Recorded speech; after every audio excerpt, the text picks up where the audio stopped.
Всем привет, друзья! С вами, как всегда, Юлия Баталова. Сегодня у нас суббота, и мы приехали, как всегда, за рыбкой в Carrefour. Приехали мы сегодня с мужем. Вот он! Мы еще сходили по магазинам немножко, зашли в Каттон, купили футболочек. И сейчас вот хотим заехать за рыбой. Потом поедем, дай бог, на море сегодня собираемся. В четверг здесь обычно привозят рыбку. Вот. А что, леврек есть, чупра есть, вижу. Так, смотрите. Это маленькие рыбы. Маленькие, не знаю. Вот здесь вот написано леврек 219. А чупра не написано сколько. Ну, леврек возьмем, наверное, да, ведь?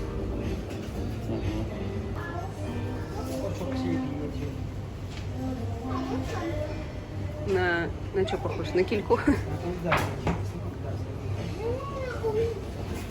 Это, кстати, не первой свежести рыбка, все-таки четверг привезли. Ну ладно. А эти рыбки похожи на те, которые нас кусают.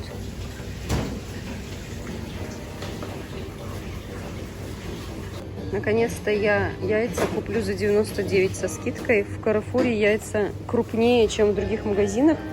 Написано, конечно, medium, то есть М-ка, но они крупные. Точнее, М это орта. Ну, для нас это medium. Орта это по-турецки, ну как бы, а по-английски medium. А, medium, ну да. Так, здесь же неправильно получилось? написано. Нет, правильно, вот здесь нижняя цена 282 лиры. Этот верхняя 320. В общем, 282. Давно я не снимала вам гусей. Кто-то скажет, зачем они нам нужны вообще. А вот кому-то интересно будет. Короче, пошли мы на море. Вот, четвером. Старший у нас вечно с нами никуда не ходит. Все, повзрослел. Одела я сегодня шляпку. Думаю, лето проходит. Точнее, оно уже как бы прошло, но здесь еще только как будто началось. И я эту шляпу от силы сколько раз только одела.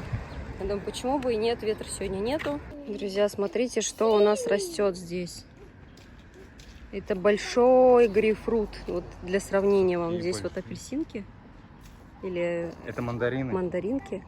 А здесь, смотрите, какие огромные просто. Видео даже не передаст, наверное. Вообще классно. А там гранаты растут. А это вот что? Ну это вот что-то какой-то вот такой вот фрукт. Есть тоже мандаринки, яблочки, кстати, вот. Где яблочки? Вот яблочки, очень много яблочек. Да. Мандаринки вот созревают уже. Короче.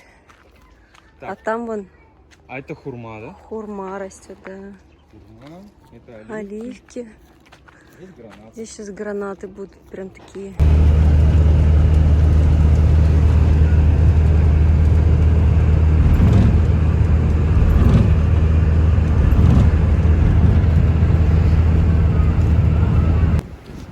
Так, ну что, друзья, мы прибыли на пляж.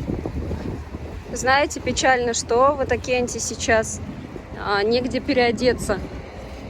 Вот эти вот душевые кабинки, которые поставили вдоль пляжа, они все закрыты. Вот. Отдельные душевые кабинки тоже закрываются уже, там никто не сидит, не следит за ними. И это только если идти сейчас вот рядом с какой-то кафешкой. И вот сейчас вот надо переодеться. И вот здесь вот, где написано душ, сходим сейчас посмотрим. Навряд ли, конечно, они открыты. Бывает иногда открыты. Вот. Потому что сезон заканчивается. И, в общем, вот эти люди, которые берут деньги за эти кабинки, они здесь особо не сидят. То есть они закрывают просто их и уходят. Поэтому это либо кафешка какая-то вот нужна. Там иногда бывает в кафешке отдельное какое-то помещение, типа душевых кабинок. Вот. Сейчас посмотрим, открыто там или нет. Нет, замок висит, похоже. И придется нам в обратную сторону идти. Там были как раз платные душевые.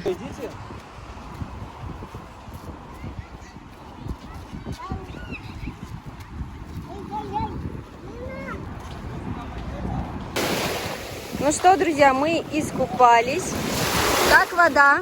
Вода теплая, классная. Вода очень теплая, вот прям даже, не знаю, теплее как будто прошлого раза даже стало. Не знаю, с чем это связано. Дети здесь играют, сидят, искупались. Короче, сегодня какое? 12 октября, да? Да. Можно смело ездить в Турцию отдыхать 12 октября, прям теплое. Но это, конечно, район Мерсин. Возможно, где-то в Анталии там уже дожди идут. Я не знаю, не смотрела за погодой. Нет, вряд ли. Нет еще, да? В общем, у меня знакомые едут в Турцию отдыхать. В принципе, можно. Еще пока вот октябрь месяц, это нормально. Вот в ноябре, числа 15-го, я помню, уже была вода холодная в Газипаше. Я помню, еще сама заболела, и дети заболели. Ну а так, смотрите, много-много народу купаются. Ну, не настолько много, конечно. Но, в принципе, от Окентия и я бы не сказала, что всегда народу много. А Залька у нас научилась плавать в бассейне, да? Теперь демонстрирует вам, как она умеет плавать.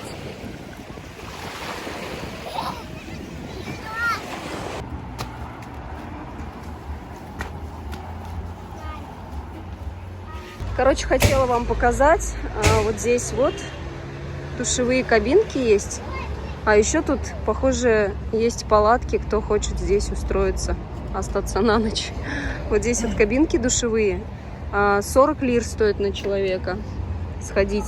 А ключи берешь обычно вот здесь вот в кафе, вот в этом вот. И написано, смотрите, как тут. Видите, душ, кабин, джампинг написано. Вот. А туалет вот здесь вот с этой стороны. И знаете, вот сейчас вот сходили в туалет, удивилась, да, вот здесь вроде возле дороги туалет, а там вот этот туалет, короче, как, знаете, вот, ну, так делаешь, и пакет меняется, то есть все прям идеально, честно, чисто. Ну, а мы сейчас хотим в кафешку сходить, покушать. Здесь есть кафешка очень хорошая, говорят. Все типа туда ходят, русскоговорящие. Вот это кафешечка. И здесь, говорят, очень вкусно. Меню сколько стоит? Смотрите. Ничего себе, да? 380 лир, недорого, да, еще? Что хотите, дети? Ой, пардон. А знаешь, что я хочу? Что? Я хочу. Есть же тут места. Смотри, спокойно можно. Ой, тут жарко. Давай лучше здесь посидим. В общем, ставьте на стоп-кадр, смотрите, сколько стоит. И, друзья, у нас настал новый день.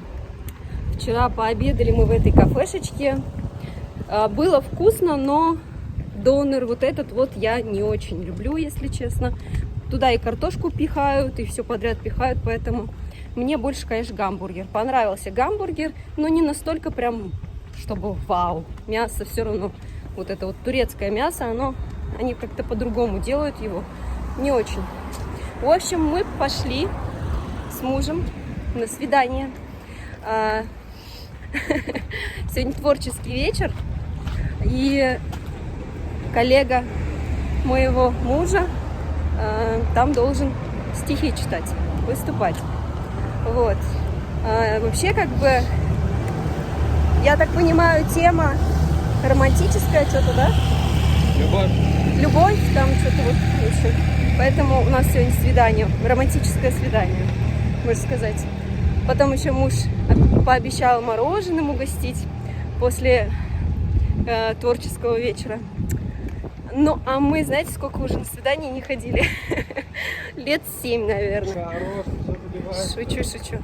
Вот, ну, давно, как бы. Ну, здесь в Турции куда сходишь? Не, ну зачем по ресторанам, по кафешкам ходили уж? Вот, но это же не романтическое свидание было. С детьми постоянно, да? Постоянно с детьми. Так что сейчас к 3 мы туда идем. 2 часа идет вечер. Я с вами поделюсь, немножко покажу вам. Вот. В общем, вот так вот педалим. Не педалим, а идем. Смотрите. Красивые по улочкам, дорожкам турецким.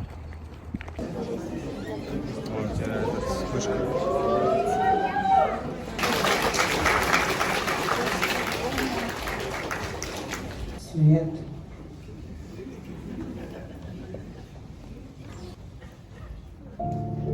Все начинается с любви. Твердят. Вначале было слово. А я провозглашаю снова. Все начинается с любви. Все начинается с любви. И озарение, и работа. Глаза цветов. Глаза ребенка. Все начинается с любви. Все начинается с любви, с любви. Я это точно знаю. Все, даже ненависть родная и вечная сестра любви. Все начинается с любви. Мечта и страх, вино и порох, трагедия, тоска и подвиг. Все начинается с любви. Весна шепнет тебе: живи. И ты от шепота качнешься, и выпрямишься, и начнешься. Все начинается с любви.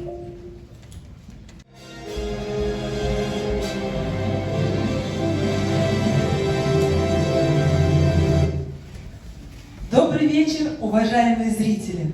Здравствуйте, дорогие леди и джентльмены! Мы рады приветствовать вас в этом уютном творческом зале. Сегодня мы говорим о любви. О любви написано много.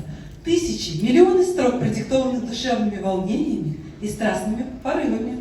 О любви написано мало. Мало, потому что неисчерпаемо то чувство. Каждый влюбленный открывает себе целую вселенную этих чувств. Мы приглашаем вас в чудесную страну грез и яви, страсти и неги, страну, где любовь живет вечно. Черные белые, а белые черные. Мы выбираем, нас выбирают. Как это часто не совпадает. Я за тобой следую тенью. Я привыкаю к несовпадению. Я за тобой следую тенью. Я привыкаю к несовпадению. Как много тех. На сцене Елена Бабаева.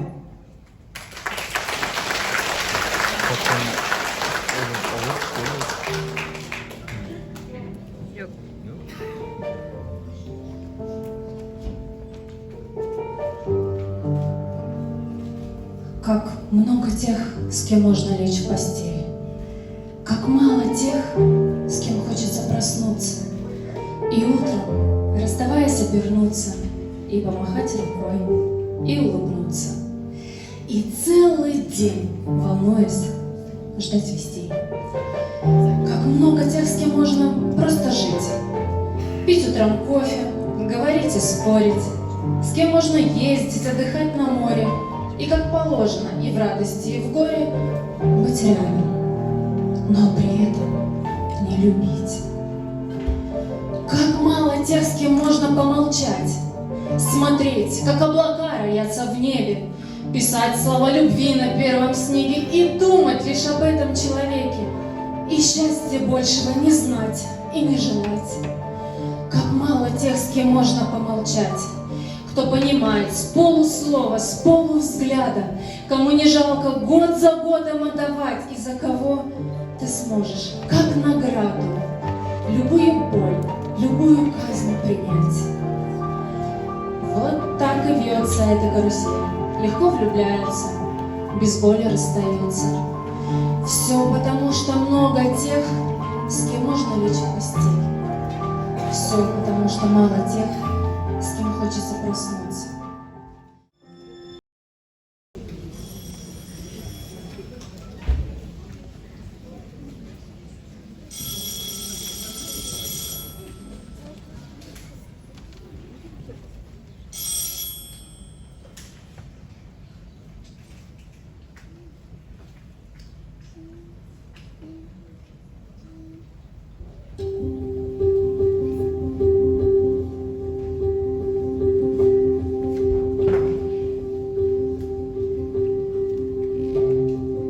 Ты знаешь, подруга, мужчинам непросто. И можешь кидать в меня кучу камней. Ты принца рисуешь высокого роста, чтоб молод, богат был и всех веселей. Мужчина он должен, а дальше по списку. За нас написали уже в соцсетях. Букеты из роз с романтичной запиской. Айфон, кстати, новый вот вышел на днях.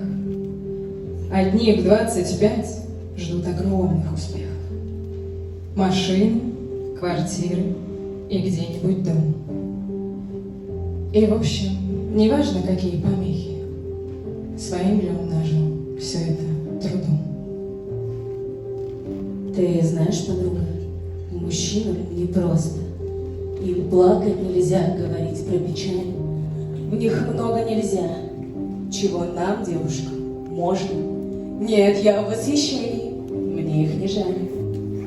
Они даже терпят больных истеричек, что шарят в карманах, смотря в телефон. Мужчины прощают так много привычек, а многим совсем отвратительный тон.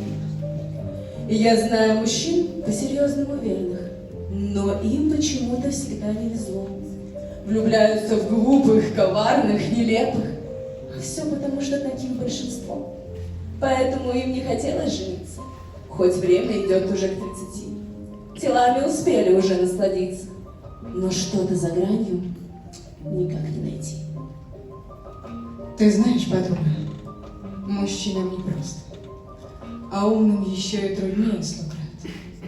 Им мало лица, красоты или роста. Они, как и ты, идеальных хотят. Есть притча о старом-престаром мужчине. Ему 90, а он не женат. Вы так не нашли идеал перед смертью, спросили? Нашел идеал, но так долго искал. И что же она? Отказала вам просто? Увы, отказала, была занята. Она все искала мужчину высокого роста, чтоб молод, богат был. Ну, в общем, мечта.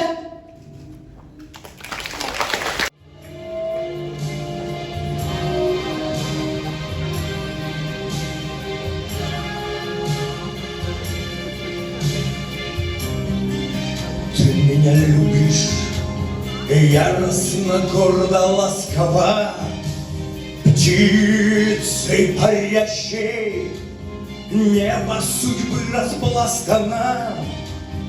Ты меня любишь, гордость непобедимая, знаю, не бросишь и не предашь под пытками.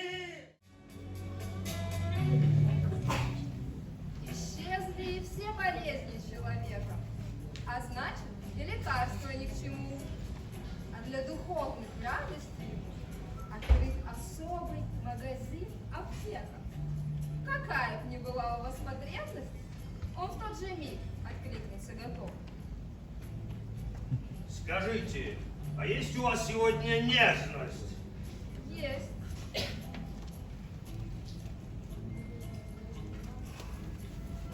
С добавлением самых теплых слов.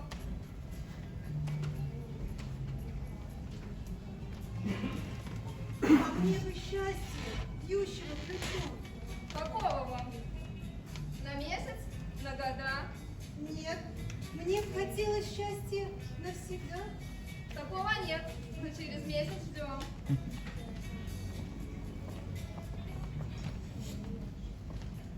А я для мужа верности прошу.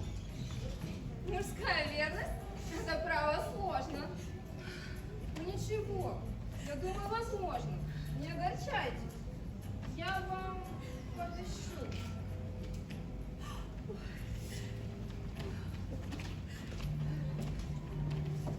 А мне бы капель трепета в крови.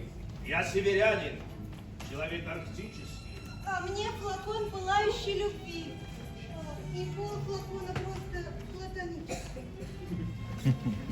А мне ли против лжи? Нельзя ли витамин?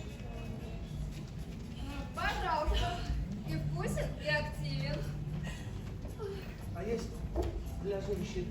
Антиговорит.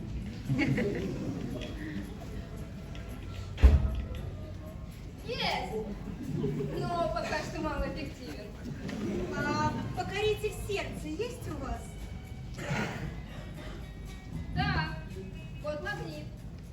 Его в кармашке носят. Любой красавец с самых первых фраз тотчас пойдет к ногам и женится на вас. Мгновенно. Даже имени не спросит. А есть антискандальная вакцина?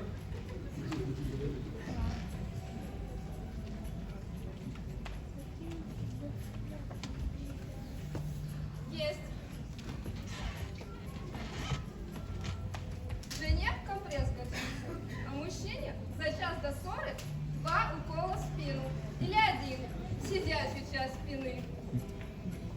Мне томный взгляд для глаз любого цвета. Пожалуйста, по капле перед сном. А мне бы страсть. Страсти по рецептам. Страстей и ядов так не выдаем. А мне все в коробочках признание в любви едва нашла. Какое вам? Со свадьбой и без свадьбы? Ох, ну конечно же со свадьбой. Без свадьбы хватит. Я уже брала. А как, скажите, роды облегчить? Вот порошки, и роды будут гладкие. А вместо вас у мужа будут схватки. Вы будете рожать, а он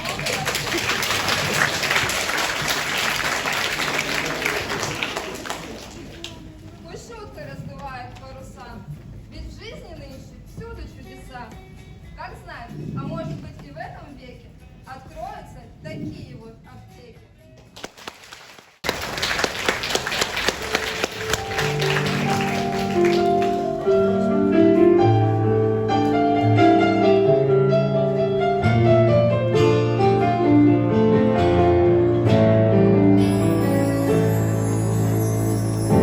Я сделана из дождя, где в солнечном городе нет места. Я сделана из дождя, мне так не хватает тебя. Я сделана из пустоты, чтоб не заметить, прошел ты мимо осколки моей мечты. За что же так ты? Сейчас для вас премьера. «Испариться» на сцене Владимир Кравец.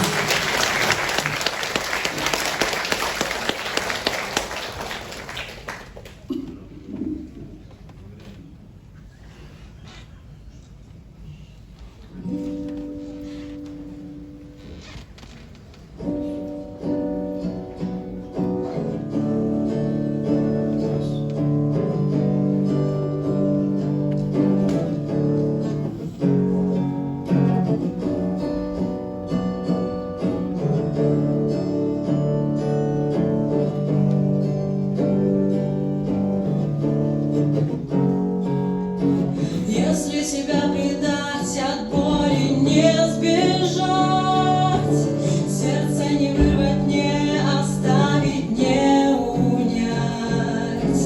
Если тебе так страшен демон на пути, заплати, заплати, испариться океаном. Страшен зной, пряча руки по карманам, крылья за спиной, существуя словно тени на стене. Мне на всех остальных вообще было все равно. Пока ты как-то вечером, нам наливая вино, не сказала: а вот этих так. И я то ли умник, то ли совсем дурак, тронулся в путь, не жалея глаз. глаза и ноги. Так навсегда и сошел со своей дороги, и, насмотревшись на правильных и стальных, сам стал похож на всех этих остальных. Вот бы тогда тем вечером под луной кто-то сказал нам с тобой: оставайтесь собой.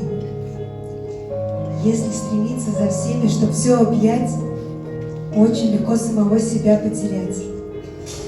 Если ты будешь другим, эти смыслы просты.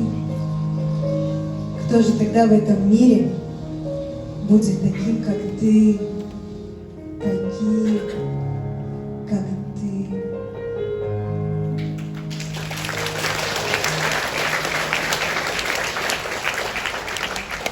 Солнышко весны в хмуром феврале. Ты одна добром меришь все, что прожито мной.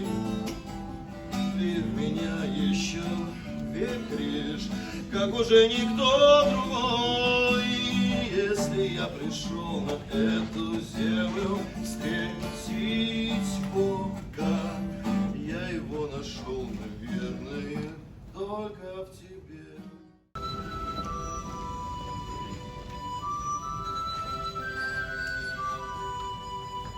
В 39-м царстве на самой высокой башне в комнате под потолком, как и положено в каждой сказке, без публичной огласки, жила-была девочка-фея с длинным густым хвостом. Жила и всегда грустила, пела, как ангел, шила, фантазировала и молила, что однажды случится он. Но пока свет стучал в оконце, и она умывалась солнцем, ей помочь донести с колодца помогал лишь один дракон. Неуклюжий и очень страшный, весь чешуйчатый, как бумажный, не блистательный, но отважный, охранял все принцессьи сны, прикрывал собой свет луны, чтобы та не мешала ночью.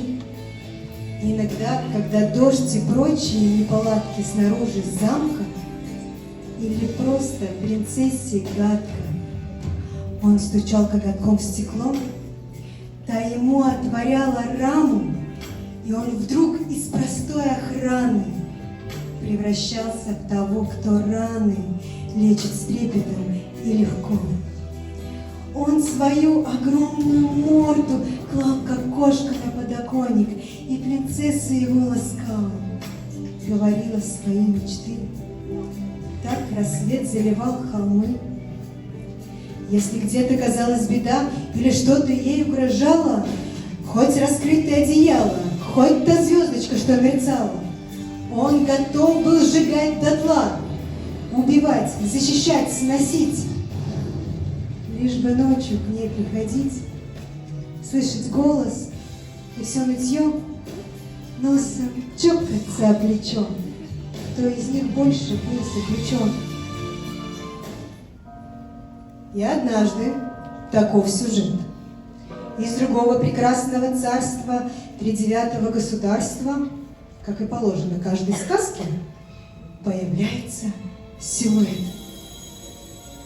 На коне своем белоснежном, очень сильный, но очень нежный, не растрепанный, не небрежный. Да, конечно, приходит принц. И сжимается сердце в замке, все не будет теперь, как раньше. Я ждала тебя, было страшно, сколько выплаканных ресниц. Только тут есть еще одно сердце, и они оба знают тайны. Он привычки ее случайны, что не любит она кашу манную, а она про него секрет, что в любой непогожий вторник его морда на подоконнике, и злодей, и зверя в наморднике превращается в белый свет. Лицо было все ближе и ближе, неужели его увижу? На раздумье доли секунд, и принцесса толкает окна. «Залетай», — говорит животное. «Да, Решение бесповоротное. Сиди тихо. Нас не найдут.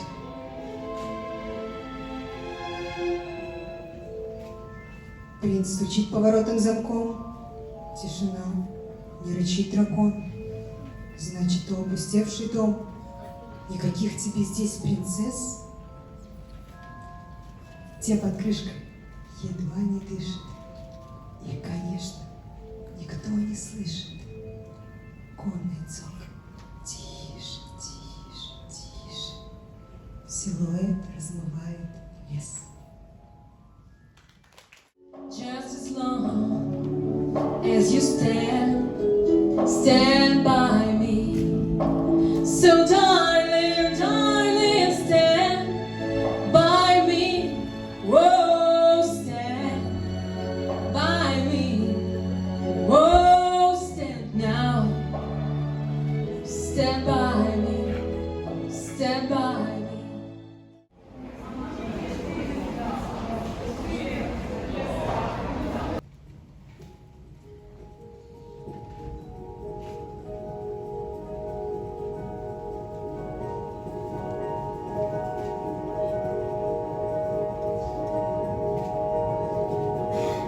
А я раньше боялся морей. Но лишь до встречи с ней, конечно. Как и высот, с них ведь падать больней, но с них падают те, кто на краю замешкал. Боялся кромешно я тьмы. Мне казалось, как будто там мученик поступью бродит. С ней стали мне правила сразу ясны, что мученик тот, кто сам страхи находит. Боялся пускать ее ближе к обрывам, с надрывом кричал, пыл венчал с рыком на пару. Но в этом отчаянии я лишь встречал свой страх с ее страхом, а он давно канул в тот самый обрыв. В ней величие, гордость, ни разу не видел, чтоб как-то тряслась. Да я в усладую сласть напишу даже повесть, оду ее смелости. А я посмел нести, такая выпала честь или напасть, ее латы пред победами. И если надо, обложусь заветами. Кто лезет с советами, на них сразу вето, ведь мне за мои деяния платы ведомы. Боялся разлук. Ну, дескать, как можно по полюсам разлететься? Но, видно, детской оказалась ирония, что нужно жить в гармонии. Ну, с тем, с другим, с кем внешне разный, но по нутру он до безобразия стал тебе родным. А как вот думаете вы? Мне же понятно. Без любви внутри себе сложно собрать любовь извне. Совратить тело, обойдя волю разума, можно. Сердце саботировать, полюбить уже сложно. Такая догма, если хотите, трактат. А раз так, даже один, будь везде как дома и ступай с миром в такт. А я раньше боялся морей, как высот, темноты, но вдруг понял однажды. Не страшно во все погружаться мне с ней, а мир без нее погружать в себя страшно. Даже самые целующие, даже самые как будто любящие, ну, так боятся сказать это слово. Как они его никогда не говорят? Мне один объяснял, что это грубо отстало, что зачем слова, когда есть дела, ну, то есть поцелуй и так далее. А я ему: нет, дело еще ничего не доказывает. А вот слово — все. Мне ведь только этого человека и нужно. Люблю. Пусть потом как угодно, не любит, что угодно делает, я делам не поверю, потому что слово было. Я только этим словом и кормлюсь. Оттого так и отощал. А какие они скупые, опасливые и расчетливые. Мне всегда хочется сказать: да ну ты только скажи, я проверять-то не буду. А они говорят: вот потому что думают, что это жениться, связаться, не развязаться. Если я первым скажу, то первым уже не смогу уйти. Они и вторым говорят, не готовы.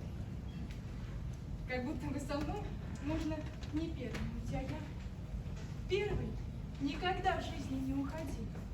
Никогда первый не переставала любить. Всегда до самой последней возможности, до самой последней капельки. Вот как когда в детстве пьешь, и уж жар от пустого стакана, а ты все тянешь, и только собственный пар. Вы будете смеяться? Я расскажу вам одну историю. В одном турне, неважно кто, совсем молодой, и я безумно в него влюбилась.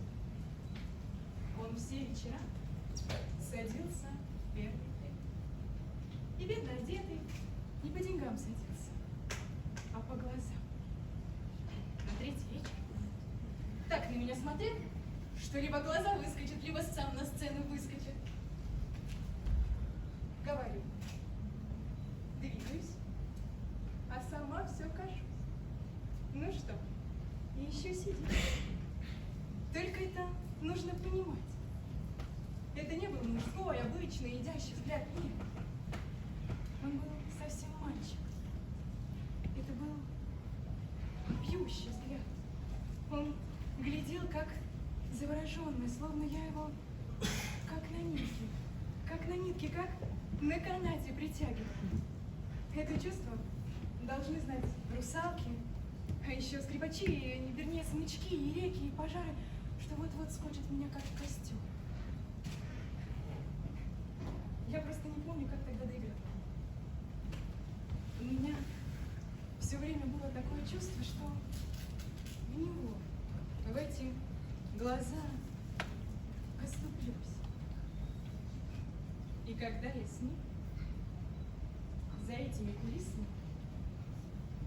за этими несчастными кулисами поцеловалась, зная, что это ужасная пошлость, у меня не было ни одного чувства, кроме одного. Спасибо.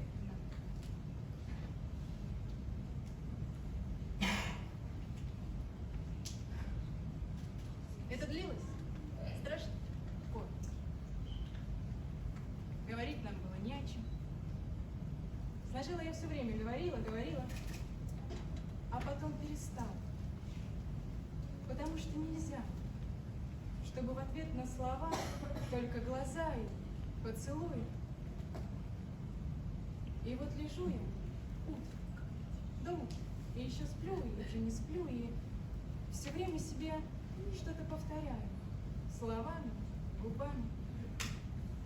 Слушаюсь. И знаете, что это будет? Мне еще понравился. Мне еще чуточку, минуточку понравился. Но вы не подумайте, я не его спящего просила, мы жили в разных местах. Вообще я Господа просила. Может быть, Бог просил. Выйти. И я смогла. Он не смог. Потому что любовь — любовь, а справедливость — справедливость. Он не виноват, что мне больше не нравится. Это не вина, а беда. Не его вина, а моя беда. Все равно, что разбить сервиз.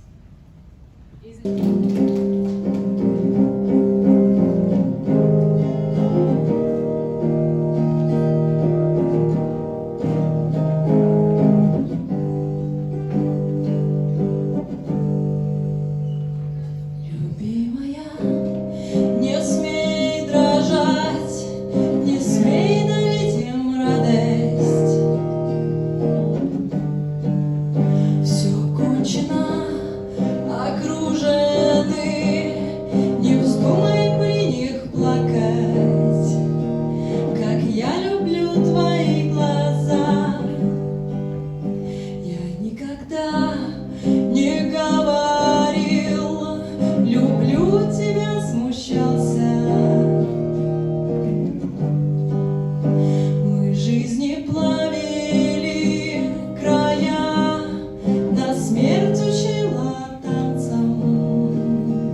ты пахнешь запахом моим.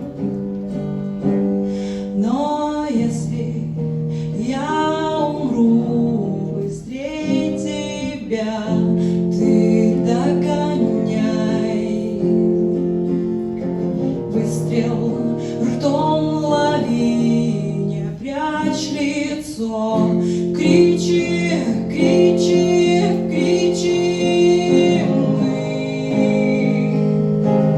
себе уносим пули, себе уносим раны.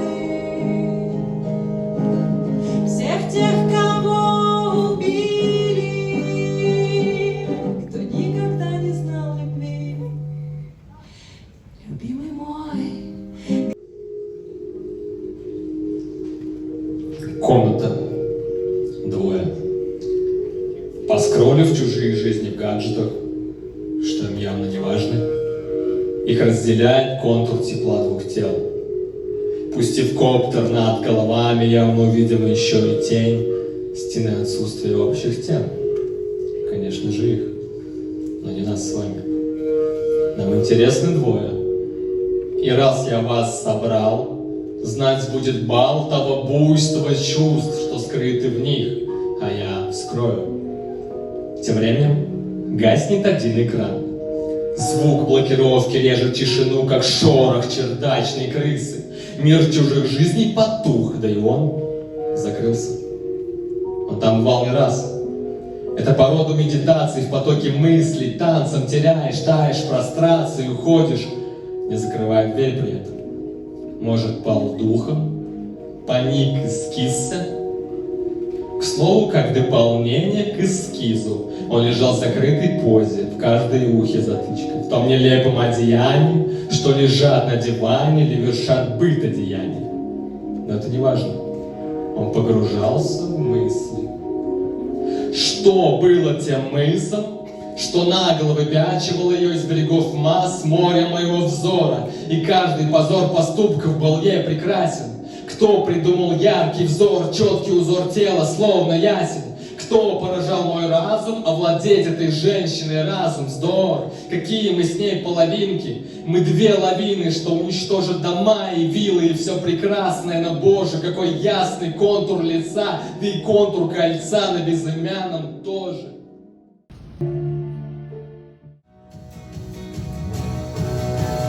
Там на столе мое сердце лежит одиноко и пьет вино. Надеюсь, что ты сбережешь его. Там на столе мое сердце борется за жизнь из последних сил. Его даже кто-то не полюбил. Она так разозлишься весь мир. Найди на моем сердце живое место и закрой глаза на ее протесты. Положи туда веточку алоэ, явно куда наполнится любовью. Найди на моем сердце живое место и закрой глаза на ее протесты. Положи туда веточку алоэ, явно куда наполнится любовью. Дорогие друзья, сегодняшний вечер от чистого сердца, и с нами сегодня были. Ну что, друзья, закончился наш вечер творческий. Тебе понравилось? Да, очень понравилось. Все хорошо выступали. Очень все было супер, на высоте. А вам все понравилось? Пишите в комментариях. Ну а мы пошли гулять, кушать мороженку. На улице очень классно, погода супер, так что мы прогуляемся еще. Нам сказали, до 7 можно погулять, чтобы в 7 были дома, нам сказали. И посмотрите, сейчас вот здесь вот мы пройдем как раз через каменный мост, вот, который я уже вам 100 000 раз показывала. А кто на канале впервые, вот смотрите, тут у нас в Селевке городе, это Турция, ребят, вы попали в Турцию. Есть каменный мост, который построили 2000 лет назад, да? Ну нет, появился сам мост 2000 лет назад. Это же уже, смотри, его отреставрировали. Ну, вообще, да, смотрите. Смотрите, какой широкий. Здесь транспорт только на велосипеде можно. И вот смотрите, получается, город Селивке, река Гёксу делит напополам, можно сказать. И на той стороне мы живем. В основном все, наверное, в городе Селивке селятся русскоговорящие в эту сторону, потому что эта страна более такая старая. Вот. И крепость, конечно же, крепость. Вот она, которая на реставрации уже очень давно. И все, никак я вас не могу туда сводить. Ну все, Руслан заскучал, мы пошли гулять. Вот так чистят площадь в городе Селивке. И это была Турция, друзья. С вами Юлия Баталова, как всегда. Буду прощаться с вами. Всем желаю хорошего настроения, счастья, любви, конечно же. Любите друг друга, берегите друг друга. И мирного неба всем над головой.